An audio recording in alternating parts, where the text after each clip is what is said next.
છોટાઉદેપુર નજીક આવેલી SBI bank પાસે કારની અંદર અચાનક આગ લાગી.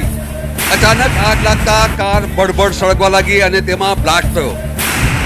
આજે બનાવની વિગત એવી છે કે છોટાઉદેપુર નજીક આવેલા ગામ સિમલા ત્યાંથી એક દંપતી પોતાના ઘરેલું બોટલ છે એ ખાલી થયો હતો અને તે ભરાવવા માટે છોટાઉદેપુર આવી રહ્યા હતા. નગરમાંથી જ્યારે પસાર થઈ રહ્યા હતા તે દરમિયાન આજે કાર છે તેમાંથી ધુમાડો નીકળતા આ દંપતીએ સમય સૂચકતા વાપરી અને તેમાંથી ઉતરી પડ્યા હતા. પરંતુ આ જે કાર છે એ બળબડ સળગવા લાગી હતી. તેની જાણ ફાયર વિભાગને થતાં તાત્કાલિક ઘટના સ્થળ પર દોડી આવી હતી. પાણીનો મારો ચલાવી આગને કાબૂમાં મેળવી લીધો છે અને સદનસીબે દંપતીનો જીવ બચી ગયો છે. કોઈ જાનહાનિ થઈ નથી.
છોટાઉદેપુર અમે ઘરથી ઘર વપરાશનો બાટલો ભરાવવા જતા હતા છોટાઉદેપુર ને સિટીમાં બજારમાં આવ્યા પછી અચાનક ધુમાડો ગાડીમાં નીકળવા માંડ્યો એટલે સાઈડ પર હું ગાડી બહાર કાઢી મૂકી.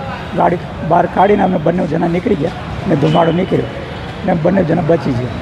તો ગાડીમાં ખબર નહીં પડી કઈ રીતે હું શોર્ટ સર્કિટ થયો કે હું થઈ ખબર ના પડી. મંગુભાઈ મોતીભરે આઠવા કે છોટાઉદેપુર ફાયર કંટ્રોલ રૂમમાં એસબીઆઈ બેંક પાસે એક વાનમાં આગ લાગી છે તેવી જાણ થતાં ઘટના સ્થળ પર આવી ફાયર ફાઇટિંગ કરી આગને સંપૂર્ણપણે બુઝાવી દીધેલ છે. કોઈ જાનહાનિ થયેલ નથી. ગાડીમાં સવાર હસબેન્ડ વાઇફ હતા એ સેફલી બહાર ઉતરી ગયા હતા. આગ લાગવાનું કારણ પ્રાથમિક સ્તરે શોર્ટ સર્કિટ હોઈ શકે. બાકી પેટ્રોલ વાન હતી એટલે પ્રાથમિક તપાસમાં ખબર પડશે. Dindor Manoj, Chhota Udepur, leading fireman.